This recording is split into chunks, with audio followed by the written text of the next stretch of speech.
রাসূল পাক সাল্লাল্লাহু আলাইহি ওয়াসাল্লাম আসছেন। ওই বুড়ি মেয়েটা কতবার শুনেছি, কিন্তু নিজের জীবনে কত আমল করেছি। রাস্তার ধারে দাঁড়িয়ে রাসূল বলছেন, বুড়িমা কোথায় দাঁড়িয়ে? বাবা কে তুমি? তুমি কি জানো না সেই আব্দুল্লাহর বেটা সন্ত্রাসী মুহাম্মদ সাল্লাল্লাহু আলাইহি ওয়াসাল্লাম, আমি তার প্রতি অনেক অত্যাচার করেছিলাম, সে আজকে আমাকে দেখতে পেলে ছেড়ে দেবে না। আমি পালাচ্ছি, আমি আমার এই ভারী গাঁটুলিটা নিয়ে যেতে পারছি না। রাসূলুল্লাহ বুড়িমার গাঁটুলিটা নিজে মাথায় করে নিলেন, বুড়িমার হাতটা ধরলেন, বুড়ি দুপা করে আগিয়েছে আর রাসূলুল্লাহর বিরুদ্ধে বিষদগার হয়েছে, রাসূলকে গাল মন্দ করেছে, ছোট মোটো কথা বলেছে। রাসূল পাক সাল্লাল্লাহু আলাইহি ওয়াসাল্লাম একটি বারের জন্য তার প্রতিবাদ করেননি।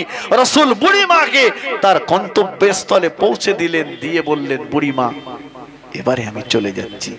বুড়িমা বললেন, এত উপকার আমায় করলে বাবা, যাওয়ার সময় পরিচয়টা বলো। রাসূল পরিচয় দিতে চাইছিলেন না, না না, রাসূল পরিচয় দিতে চাইছিলেন না, কিন্তু রাসূলুল্লাহকে বাধ্য করালো পরিচয় দিতে।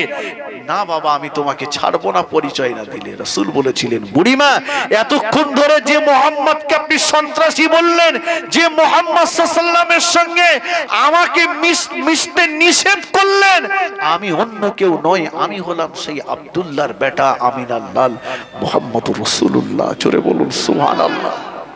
বুড়িমা হাতটা ধরে বলল, বাবা শুনেছি, তোমাকে দেখিনি কোনোদিন, মিশেনি তোমার সঙ্গে কোনোদিন, আর দেরি নাই বাবা, হাত ধরে ইমানের কালেমা পড়িয়ে আমাকে তুমি মুসলমান করিয়ে দাও। জোরে বলুন, জোরে হবে না? আবু জাহালের কাজ ছিল আমার রাসূলের বিরুদ্ধে বিষদগার করা। রাসূলকে পাগল বলেছে আবু জাহাল, আর আবু জাহাল যত পাগল বলেছে, মানুষ যত নবীকে পাগল ভেবে নবীর কাছে এসেছে, তত আমার নবীর আদর্শে পাগল হয়ে ঈমান এনে কলেমা পড়ে মুসলমান হয়ে গেছে। জোরে হয়? মক্কার একজন বিখ্যাত কবি তুফাইল ইবনে আমির, তুফাইল ইবনে আমির আবু জাহালের কাছে এসেছে। আবু জাহাল বলছে, তুফাইল আমার কাছে এসেছো তো এসেছো, যেন মুহাম্মাদের কাছে যেও না, ও কিন্তু পাগল। তুফাইল ইবনে আমির বলছে, মুহাম্মদ পাগল হতে পারে, আমি তো পাগল না, আমি তো একজন শিক্ষিত, আমি মক্কার একজন কবি, যে দেখি না পাগলটা কি বলে। তুফাইল ইবনে আমির আমার রাসূল পাক সাল্লাল্লাহু আলাইহি ওয়াসাল্লামের কাছে গেলেন।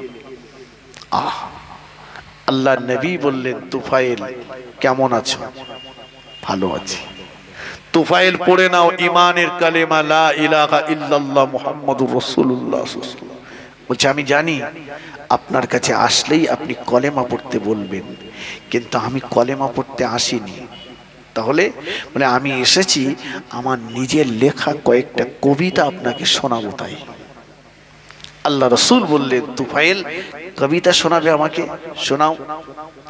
তুফাইল ইবনে আমির নিজের লেখা কয়েকটা কবিতা আমার রাসূলকে শোনালেন। রাসূল পাক সাল্লাল্লাহু আলাইহি ওয়াসাল্লাম শুনলেন।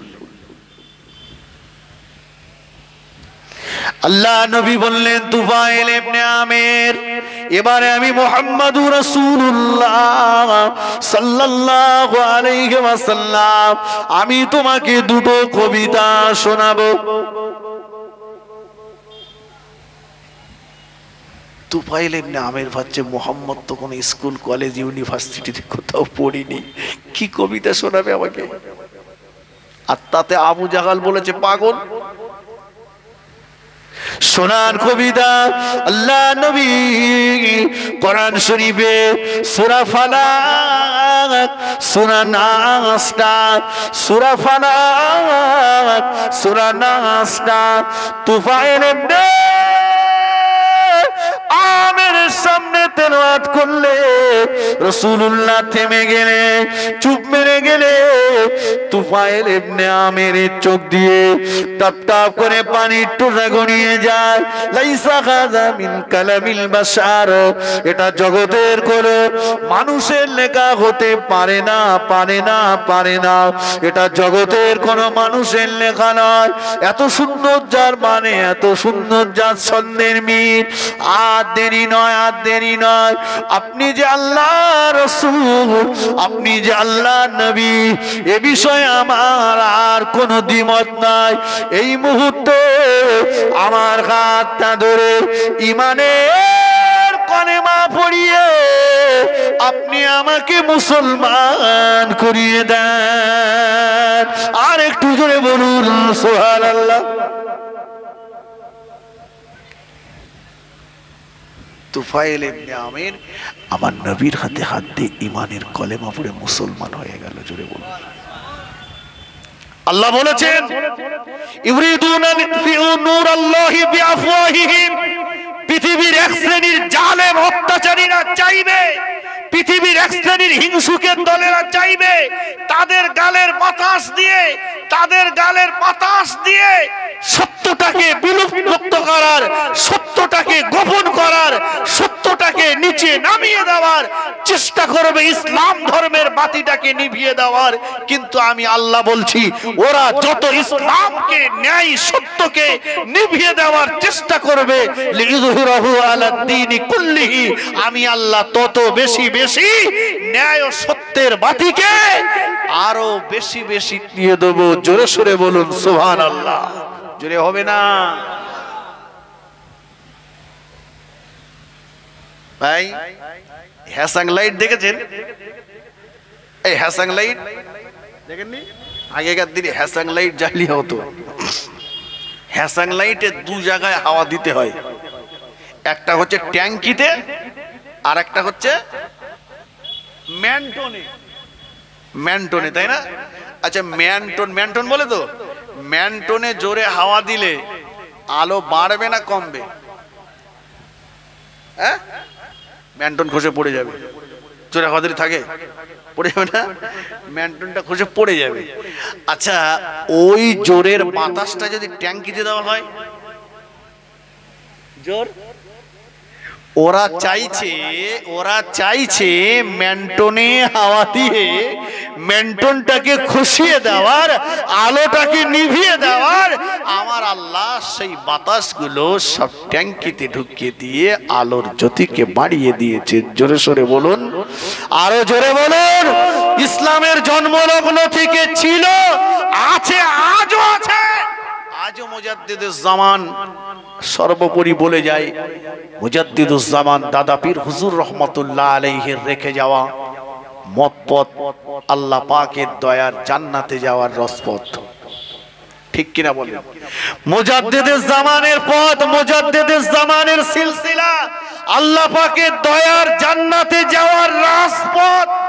এই জান্নাতে যাওয়ার রাজপথের মাঝে অনেক ভতম পেঁচা দাঁড়িয়ে গেছে। কথা বোঝেননি? তারা কষ্টে ভাই, মুজাদ্দিদুজ জামানের সিলসিলার কি কোনো ক্ষতি হবে? কথা বলেন না। এটা কবুলিয়াতের সিলসিলা, এটা কথা বলেন। অনেকে বলছে ফুরফুরা শরীফে আর কিছু নাই।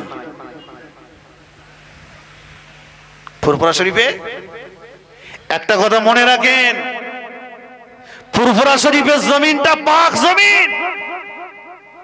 এই জমিনে রুহানি হালতে আমার রাসূল পাক সাল্লাল্লাহু আলাইহি ওয়াসাল্লাম হাজির হয়েছে, তীর হয়ে থাকেন।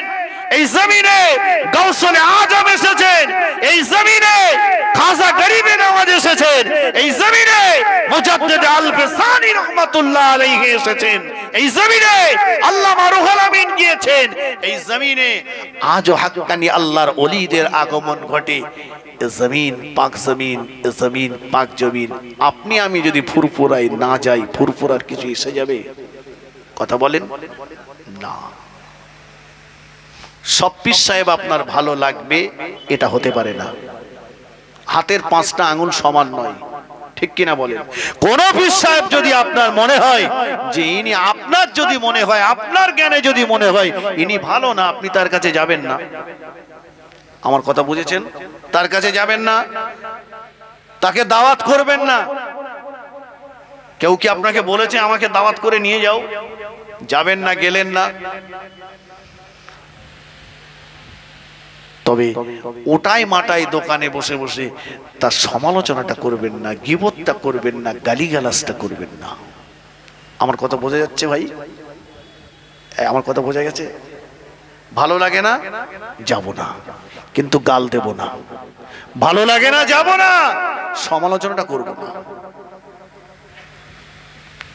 কারণ তাদের কানেকশনটা হাই পাওয়ার। কথা বুঝেছেন? আজকে আপনার তো সৌভাগ্যবান, মুজাদ্দিদের জামানের আওলাদ আসবেন। মুজাদ্দিদের জামানের আওলাদ যেখানে আসেন, রুহানি নজরটা সেখানে থেকে যায়। যেটা বলুন না সুবহানাল্লাহ। আল্লাহর ওলিরা আল্লাহ প্রদত্ত ক্ষমতায়, আল্লাহর ওলিরা হাক্কানি, আল্লাহর ওলিরা নবী রাসূলুল্লাহ, আহলে সুন্নাত ওয়াল জামাতের আকীদা হলো আল্লাহ প্রদত্ত ক্ষমতায় তারা আসতে পারেন।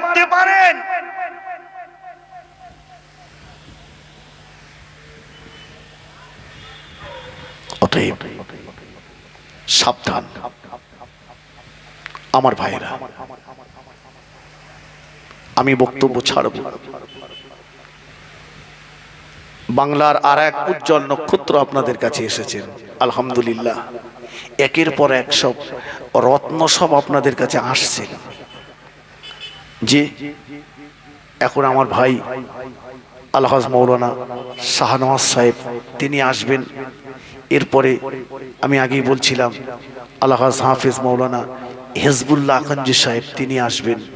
আবার ফুরফুরা শরীফ থেকে ছোট হুজুর পীর কেবলা রহমতুল্লাহ আলাইহির লখতে জিগার তিনিও আসবেন। তবে রাস্তায় আপনাদের যে হারে উপস্থিতি, সেই হারে উপস্থিতি কিন্তু এখানে নাই। কথা ঠিক কিনা বলেন?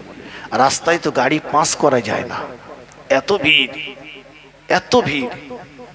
আমি বলবো রাস্তায় কমিটি ভাইদের বলবো রাস্তার ভিড়গুলো একটু কমান, চেষ্টা করুন যতটা সম্ভব হয় মজলিসে আসবার, মজলিসে ডেকে নিয়ে আসবার। যুবক ভাইদেরকে বলবো ভাই যারা রাস্তায় ঘুরছেন চলে আসুন। সব সময় মৌকা থাকে না, পাওয়া যায় না, এই সমস্ত বক্তাদের সব সময় পাওয়া যায় না। আজকে তো মাশাআল্লাহ কমিটি ভাইরা সুন্দর করে সাজিয়ে ফেলেছেন। একটু তাকবীর দেন তো, নারাই তাকবীর। আমার ওয়াজ শুনে আপনাদের রাগ হয়ে গেল নাকি? মনে হয় আপনারা খুশি হননি নাকি? হয়নি না? আরে আমি খুশি করতে না পারলে আমার ভাই আসতেন, খুশি করে দেবেন। কি বলেন? এক ভাই না পারলেও আর এক ভাই আছে, যে একটু উচ্চ আওয়াজে দেন নারাই তাকবীর। এটাই কি শেষ ভোল্টেজ, না এর পরেরটা সেই জুন মাসে লাগাবেন? এখন তো মাশাআল্লাহ স্লোগান চলছে নাকি, কি বলে, বন্ধ নাই। একটু মন খুলে বলেন নারাই তাকবীর, নারাই তাকবীর। সিলসিলায়ে হক মুজাদ্দিদে জামান, মুজাদ্দিদে জামানের হক সিলসিলা, নারাই তাকবীর। জনাব আলহাজ হযরত মাওলানা শাহনওয়াজ সাহেব, জনাব আলহাজ হযরত মাওলানা শাহনওয়াজ সাহেব, নারায়ে তাকবীর। আমার ভাইরা, আমি যতটুকু বলেছি বলার ভিতরে ভাষাগত ত্রুটি যদি হয়, ছোট ভাই সন্তান হিসাবে ক্ষমা করে দেবেন। সকলে আমার জন্য দোয়া করবেন। আল্লাহ পাক রব্বুল আলামিন আমাকে যেন ঈমান আমালের সঙ্গে, আমাদের সবাইকে যেন আল্লাহ ঈমান আমালের সঙ্গে আল্লাহ বাঁচিয়ে রাখেন। ঈমান আমালের সঙ্গে আল্লাহ যেন মরণ নসিব করেন। যতদিন আল্লাহ বাঁচিয়ে রাখেন, নিরাপত্তার সঙ্গে আল্লাহ যেন দ্বীন ইসলামের খেদমত